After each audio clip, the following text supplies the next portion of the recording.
Hej, jag tänkte visa hur jag redigerar mina bilder i Photoshop Elements 8. Om vi återställer den här. Så, här ser bilden ut.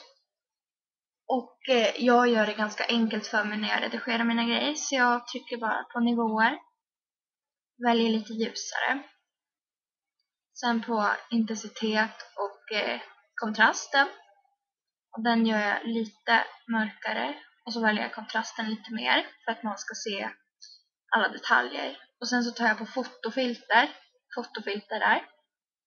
Och väljer lite brunaktig, för jag vill gärna ha gammaldagsaktigt. Så. Och om ni ser, här är bilden innan, den är mer kall än vad den här bilden är. Den är mer varm.